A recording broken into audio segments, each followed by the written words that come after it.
Hello student, so we met again. Student, last time कहाँ खत्म किया था? लास्ट टाइम मैंने आपको कहा था कि जो लाइफ प्रोसेसेस वाला टॉपिक है उसमें हमने रेस्पिरेशन से रिलेटेड इंट्रोडक्शन ले लिया था, उसकी डेफिनेशन पढ़ ली थी। उसका डिफरेंस हमने ब्रीदिंग से भी लिया था। हमने क्या किया था, उसका डिफरेंस क्या कर लिया था, ब्रीदिंग से कवर अप कर लिया था। ले देखिए, हमने पूरी बात कर ली है। एक चीज मैं आपको और बताना चाहती हूं टाइप से पहले कि आप ब्रीदिंग में एक्चुअली ये जो इनहेलेशन और एक्सहेलेशन करते हो O2 CO2 का, ये कौन से मेन ऑर्गन्स के बीच में करते हो? दो चीजों का हमेशा ध्यान रखिएगा when we are discussing breathing. When we are discussing breathing, हम लोग क्या बात करते हैं? ब्रीदिंग में हम लोग क्या कर रहे हैं? ये नोज है, नोज से आप क्या करते हो? ऑक्सीजन को इनहेल करते हो। ऑक्सीजन को क्या करते हो? इनहेल करते हो। देन लंग्स में पहुंचाते हो और जो CO2 बनती है उससे एक्सहेल करते हो। किसके थ्रू? बाहर, नोज के थ्रू। और ये आती कहां से ऑक्सीजन? ये एटमॉस्फेयर से। और ये भी कहां छोड़ते हो आप? एटमॉस्फेयर में। ठीक है, बात क्लियर हो गई? पूरी बात खत्म हो जाती है रेस्पिरेशन और ब्रीदिंग की। आज हम डिस्कस करेंगे टाइप्स ऑफ रेस्पिरेशन। क्या डिस्कस करेंगे? Types of respiration. Types of respiration. देखो, रेस्पिरेशन दो ब्रॉडली टाइप्स में तोड़ा गया है। टू ब्रॉड टाइप्स होते हैं इसके।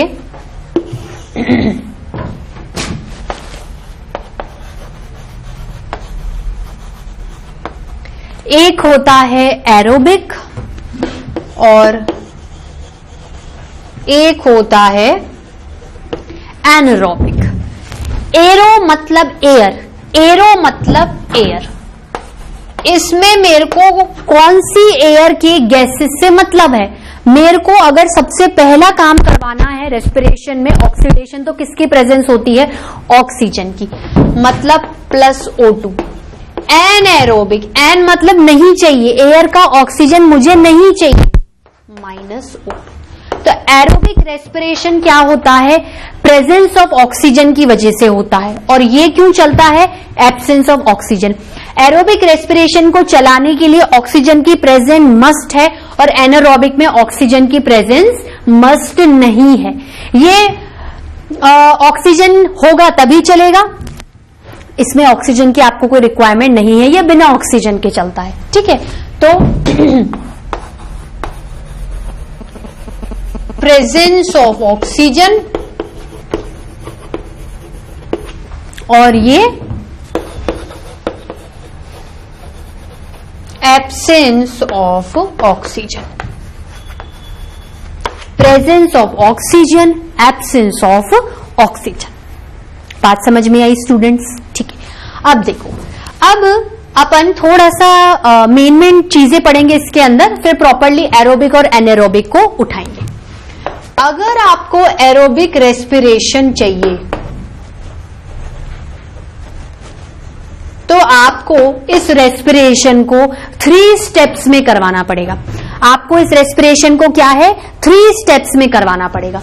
और अगर आपको एनारोबिक रेस्पिरेशन करवाना है तो आपको 2 स्टेप्स में करवाना पड़ेगा।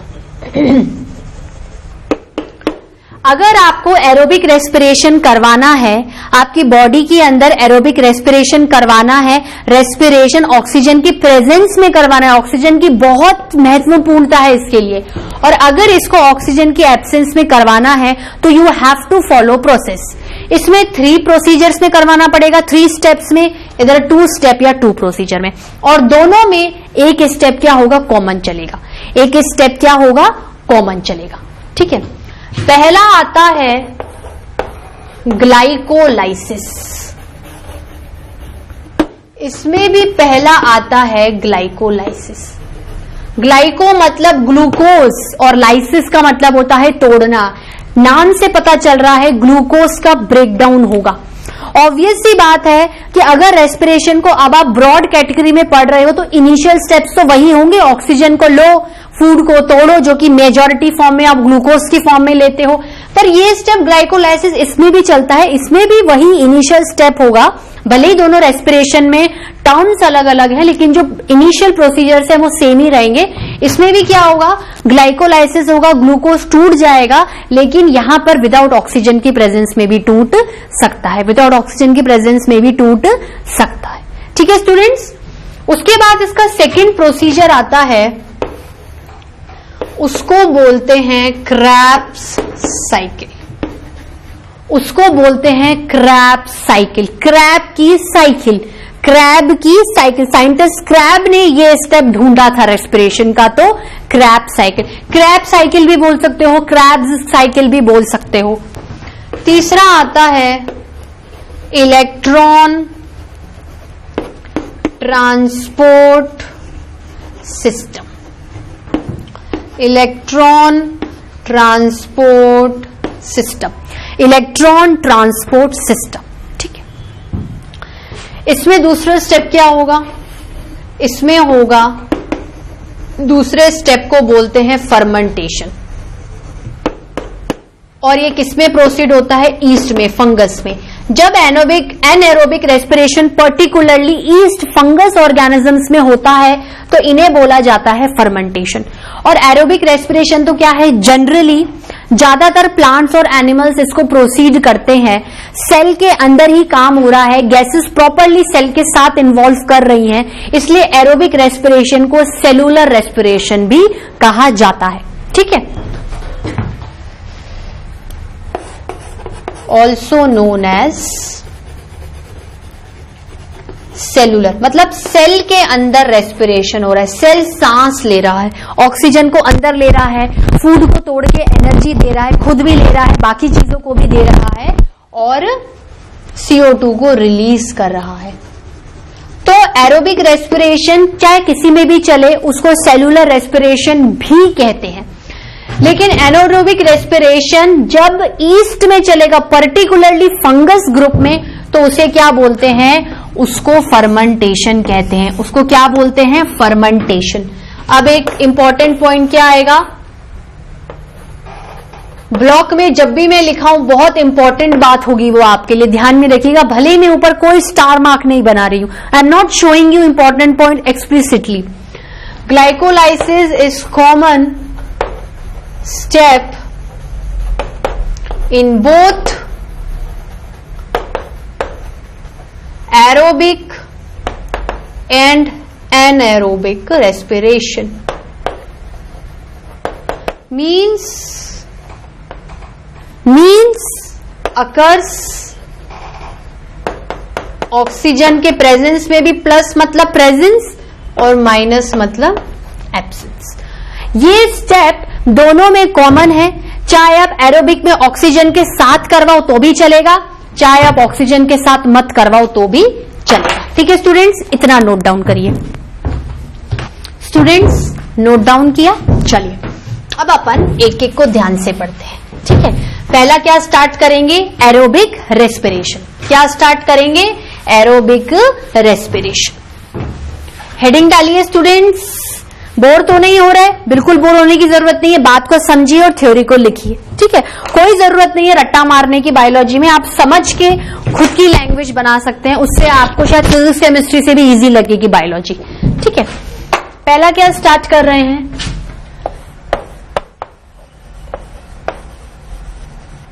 एरोबिक। एरोबिक्स एक्सरसाइज का नाम सुना है?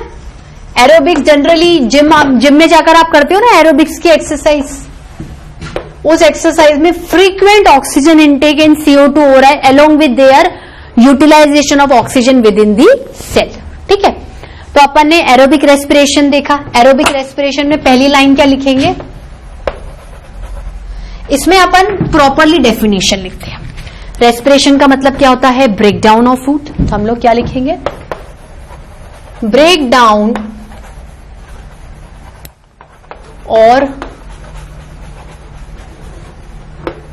Oxidation of food oxidation word में यूं ही लगा रही हूं, ऑक्सीडेशन का मतलब ही ऑक्सीजन की प्रेजेंस होती है, इन प्रेजेंस ऑफ ऑक्सीजन। ठीक है, अब देखो ये एरोबिक रेस्पिरेशन, रेस्पिरेशन चलता कहां है? Respiration within the cell चलता है, तो एरोबिक रेस्पिरेशन भी कहां चलेगा? विद इन द सेल ही चलेगा। तो एरोबिक रेस्पिरेशन में भी क्या हुआ करेगा? First gaseous exchange, then utilisation of energy,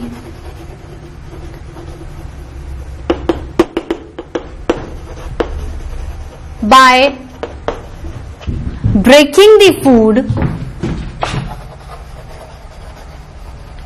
by breaking the food in presence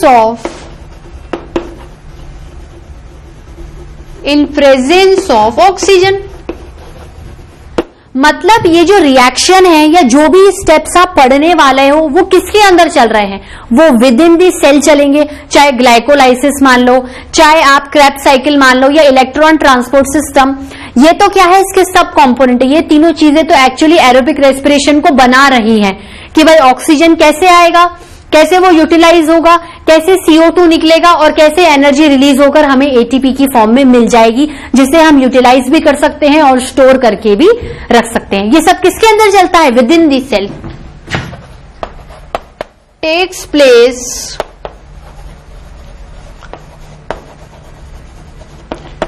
with in the cell. मतलब ये जो प्रोसीजर्स अगर विद इन दी सेल चल रहे हैं तो सेल को कौन बना रहा है? सेल के कंपोनेंट बना रहे हैं ना, जैसे प्लाज्मा मेम्ब्रेन हो गया, साइटोप्लाज्म हो गया, उसके अंदर के सेल ऑर्गेनल्स हो गए। तो आप देखना एरोबिक रेस्पिरेशन जो विद इन द सेल चल रहा है उसके अंदर, सेल के अंदर जो सेल ऑर्गेनल्स हैं वो किन किन तरीकों से या कौन से सेल ऑर्गेनल्स एरोबिक रेस्पिरेशन को क्या कर रहे हैं? कैरी आउट कर रहे हैं।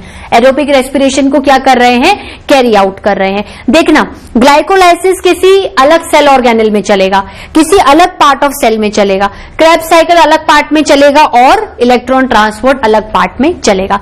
Means within the cell different methods या different components of aerobic respiration takes place in different cell organelles of cell। एक ही aerobic respiration के सारे steps अलग अलग सेल के पार्ट्स में चलते हैं। तो लिख सकते हैं students, cellular components contribute cellular components contribute in procedure of aerobic respiration as a whole। पूरा aerobic respiration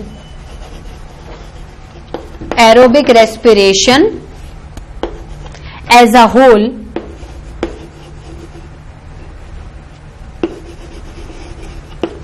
means various steps of aerobic respiration takes place in various cellular components या various cellular parts। means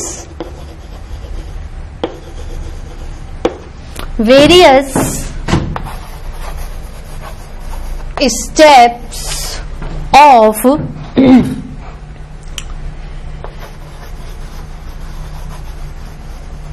aerobic respiration, various steps of aerobic respiration takes place in various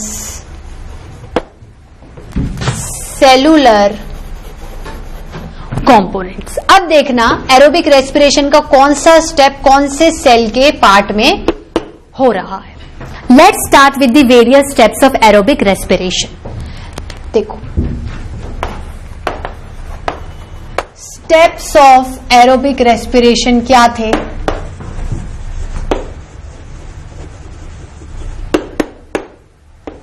ध्यान से देखना। पहला क्या था? Glycolysis. दूसरा क्या था? Krebs cycle. तीसरा क्या था? Electron transport system. तीसरा क्या था students? Electron transport system.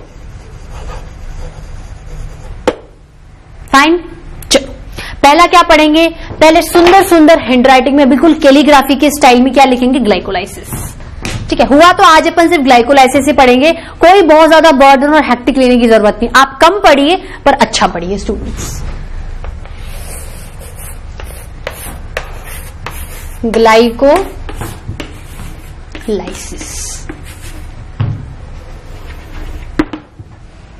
Glycolysis मतलब, ग्लाइको का मतलब होता है ग्लूकोज से रिलेटेड, ग्लाइको का मतलब होता है ग्लूकोज से रिलेटेड, और लाइसिस मतलब तोड़ दो।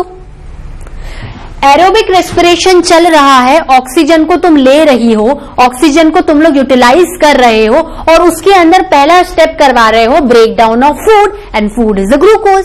तो क्या फर्क रहा? कुछ भी फर्क नहीं रहा। सिर्फ क्या है, एरोबिक रेस्पिरेशन थोड़ा सा ब्रॉड क्लासिफिकेशन है, तो कुछ कुछ एक्स्ट्रा टर्म्स आते हैं, लेकिन जो इनिशियलाइजेशन प्रोसेस होता है वो वही होता है। अगर मेन सिस्टम का जो काम है, कंपोनेंट्स उसके वही सिस्टम इनिशियली करेंगे, उनमें अलग कोई खूबी है तो वो कुछ और फंक्शन से परफॉर्म कर सकते हैं। ठीक है, तो ग्लाइकोलाइसिस का मतलब क्या होता है?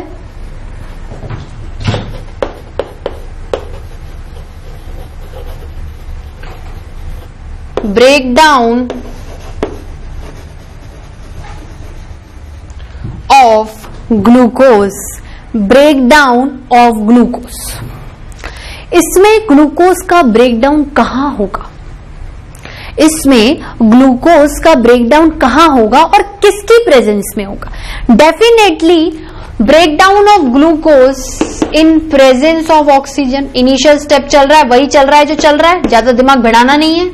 इन प्रेजेंस ऑफ ऑक्सीजन क्या बनेगा? ब्रेकडाउन होकर एक्चुअली प्रोडक्ट क्या बनेगा? अगर ये सिंपल रेस्पिरेशन होता तो मैं प्रोडक्ट बना देती ना, मैं प्रोडक्ट बना देती। प्रॉब्लम क्या है?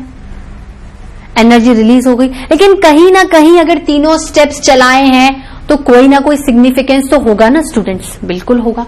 तो ग्लाइकोलाइसिस में breakdown of glucose in presence of oxygen results in formation of a product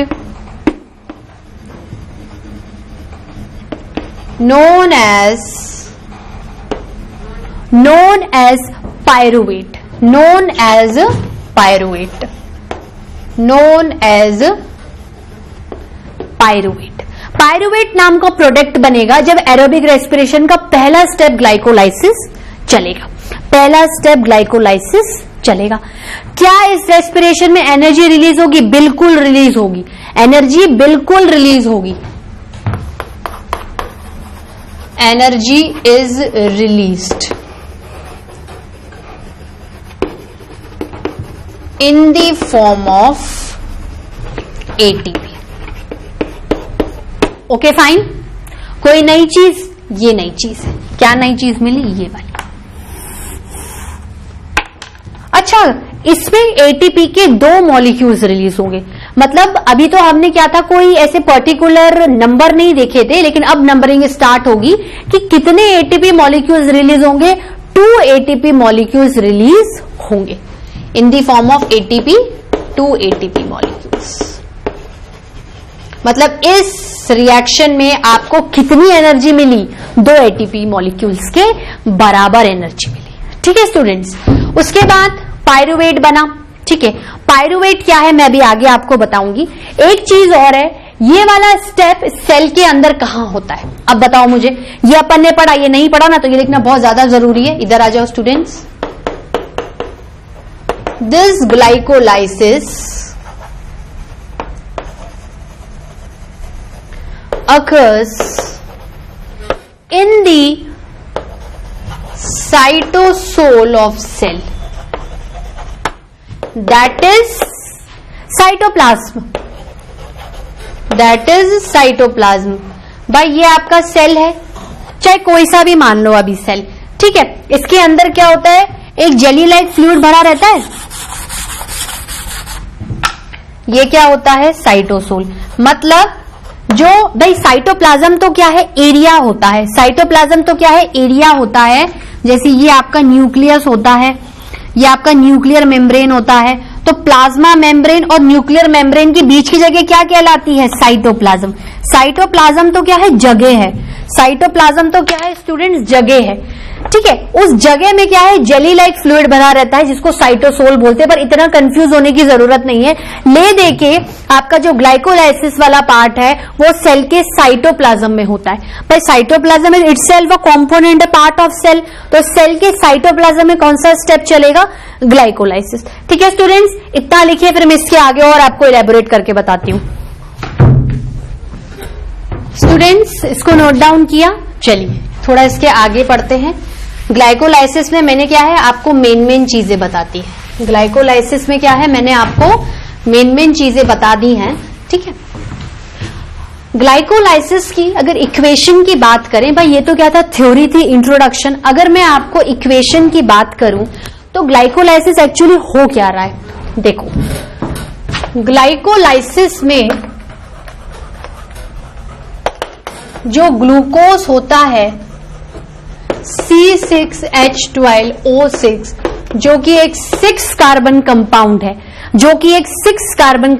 है, वो ऑक्सीजन की प्रेजेंस में पायरुवेट नाम के कंपाउंड में टूटता है। Pyruvate actually derives from pyruvic acid. Pyruvate क्या है, 3 कार्बन कंपाउंड है। 3 कार्बन कंपाउंड है। जैसे इसका फॉर्मूला ऐसा होता है,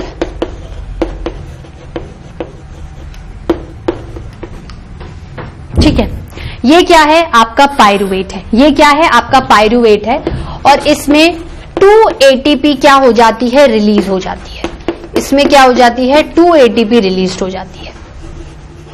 मतलब इस पूरे प्रोसीजर में आपको 2 ATP मिलती है। आपको कितनी मिलती है, 2 ATP मिलती है। ठीक है स्टूडेंट्स, अब अगर बात करें तो ये तो क्या स्टेप था, ग्लाइकोलाइसिस में था। ये किस में चल रहा है, ये सेल के साइटोप्लाज्म वाले एरिया में चल रहा है। ये न्यूक्लियर है, ये न्यूक्लियस मेम्ब्रेन है।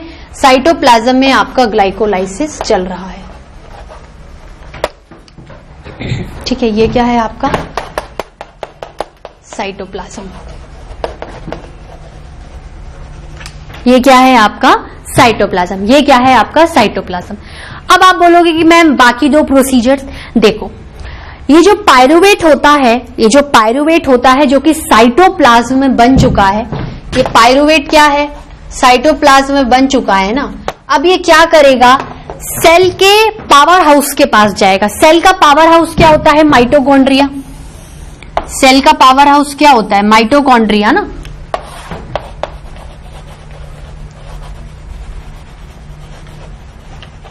क्या है देखो, अपन इधर लिंक में लिखेंगे, pyruvate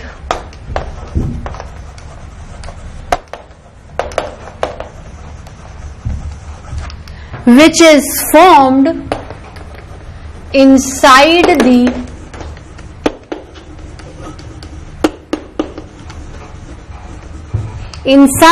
the cytoplasm of cell will now enter into the powerhouse of the cell.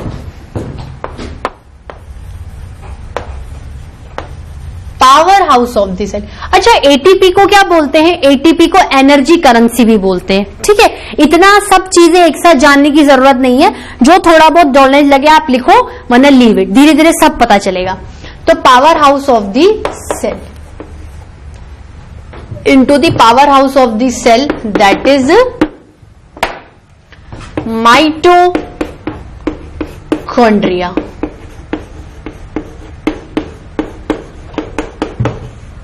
और वहां क्या करेगा पायरुवेट, वहां पायरुवेट क्रैब साइकिल चलाएगा। क्रैब एक साइंटिस्ट था, उस क्रैब ने एक्चुअली ये स्टेप को देखा था, जो रिसर्च की थी क्रैब ने इस स्टेप के बारे में क्या है काफी डीपली देखा था और कंक्लूजन निकाला था। और इसमें क्या है क्रैब ने इसको साइकिल क्यों बोला? क्योंकि ये साइकिल फॉर्म में चलेगा कि पायरुवेट आएगा, ये काम करेगा, फिर इलेक्ट्रॉन ट्रांसपोर्ट को देगा, फिर से ग्लाइकोलाइसिस होगा, फिर से पायरुवेट आएगा, फिर से इलेक्ट्रॉन ट्रांसपोर्ट को देगा। तो ये क्या है, साइकिल मैनर में आपका एरोबिक रेस्पिरेशन हमेशा क्या होता रहेगा, चलता ही रहेगा। हमेशा क्या होता रहेगा स्टूडेंट्स, चलता ही रहेगा। ठीक है, तो माइटोकॉन्ड्रिया में अब पायरुवेट घुस गया है। अब पायरुवेट क्या करेगा, पायरुवेट अब एरोबिक रेस्पिरेशन का दूसरा स्टेप चलाएगा जिसको बोलेंगे Krebs cycle. Pyruvate initiate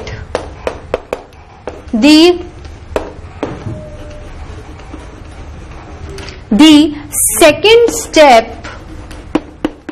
of aerobic respiration,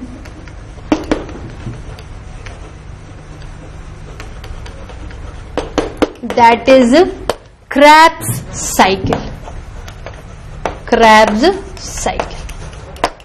ठीक है, अब ये तो क्या था, मोटा मोटा पढ़ा था। अब अपन क्या पढ़ेंगे, प्रॉपरली Krebs साइकिल के बारे में पढ़ेंगे।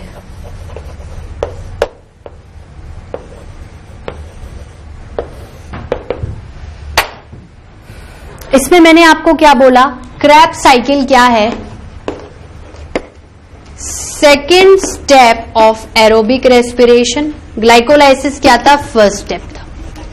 Second step of aerobic respiration, ये कहां चलेगा बेटा, माइटोकॉन्ड्रिया तो बहुत बड़ा होता है। माइटोकॉन्ड्रिया क्या होता है, ऐसा होता है। ठीक है, उसके अंदर क्या होती है, उसकी एक ऐसे आउटर मेम्ब्रेन भी होती है। ठीक है, और उसकी एक इनर मेम्ब्रेन जो कि फोल्ड्स की फॉर्म में होती है जिसको बोलते हैं क्रिस्टे। और इसके अंदर क्या है, फ्लूइड भरा हुआ रहता है जिसको क्या बोलते हैं, मैट्रिक्स। ये क्या है आपका माइटोकॉन्ड्रिया, ये क्या है आपका माइटोकॉन्ड्रिया। ये क्या है, माइटोकॉन्ड्रिया की आउटर मेम्ब्रेन येलो वाली, व्हाइट वाली है इनर मेम्ब्रेन। ठीक है, और ये fluid like substance inside the mitochondria is matrix. तो Krebs साइकिल माइटोकॉन्ड्रिया में तो घुस गया है, लेकिन माइटोकॉन्ड्रिया में भी अब करेगा क्या, माइटोकॉन्ड्रिया में किधर घुसा है, Krebs साइकिल माइटोकॉन्ड्रिया के फ्लूइड वाले पार्ट में चलेगी, फ्लूइड वाले पार्ट में चलेगी Krebs साइकिल। समझ आया, Krebs साइकिल। ठीक है, second step of aerobic respiration,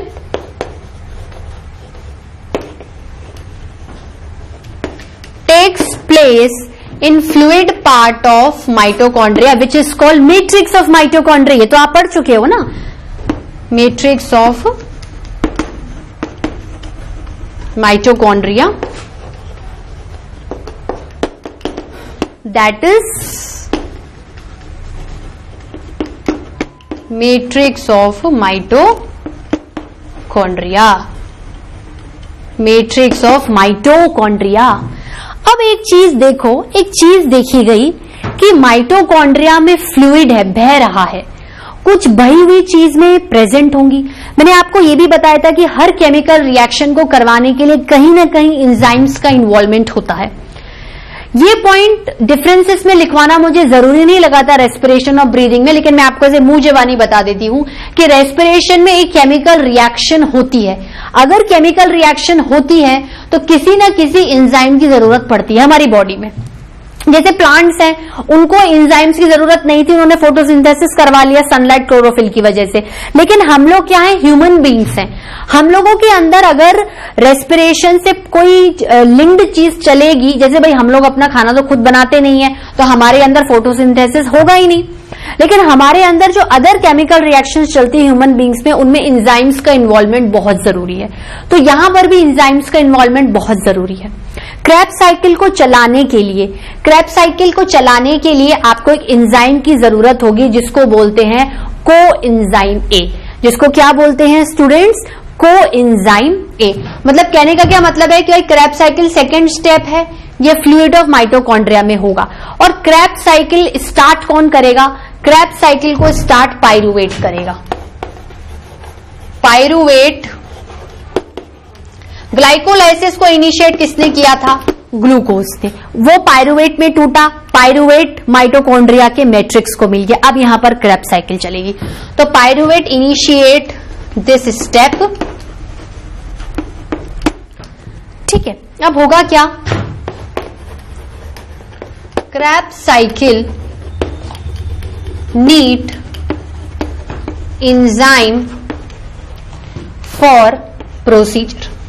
इसके प्रोसीजर को करवाने के लिए हमें क्या चाहिए, एंजाइम चाहिए।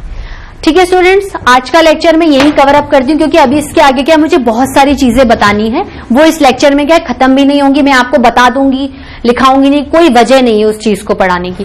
तो बात क्या होगी कि भाई सेकेंड स्टेप चला, पहला स्टेप खत्म हो गया, दूसरा स्टेप चला। पहले स्टेप का जो प्रोडक्ट था पायरुवेट, वो माइटोकॉन्ड्रिया के मैट्रिक्स में चला गया। अब इस अब एक देखो, डायरेक्टली इनडायरेक्टली बात करें कि क्रेब्स साइकिल को चलाने के लिए एंजाइम चाहिए, एक ही बात है। या पायरुवेट को आगे बढ़ाने के लिए, या पायरुवेट को और किसी प्रोसीजर को करवाने के लिए एंजाइम चाहिए, तो भी, क्योंकि चाहे क्रेब्स साइकिल चले या पायरुवेट का काम हो, बात तो बराबर ही है ना। क्रेब्स साइकिल के अंदर पायरुवेट काम कर रहा है या पायरुवेट क्रेब्स साइकिल काम कर रहा है, बात क्या होती है स्टूडेंट्स, बिल्कुल बराबर होती है। ठीक है, तो मैं यहां पर लेक्चर खत्म करती हूं। कल के लेक्चर में मैं क्या करूंगी, वापस से क्रेब्स साइकिल उठाऊंगी, इसको वापस से समरी लिखाऊंगी, पूरा आगे पढ़ाऊंगी। उसको पढ़ाने के बाद इलेक्ट्रॉन ट्रांसपोर्ट पढ़ेंगे, फिर एनारोबिक रेस्पिरेशन का ग्लाइकोलाइसिस और फर्मेंटेशन पढ़ेंगे, और इसको कराने के बाद हम लोग properly respiration in animals and human beings पे आ जाएंगे। स्टूडेंट्स, इतना आप लोगों को समझ में आया? थोड़ा सा टिपिकलिटी फ्री होगी, लेकिन अपन क्या करेंगे, कल की क्लास में इसको पूरा रिवाइज भी कर लेंगे। तो अच्छे से पढ़ के आइएगा, कोई भी प्रॉब्लम हो स्टूडेंट्स आप मुझसे बेझिझक पूछ सकते हैं। ठीक है students, till then bye bye, have a nice day.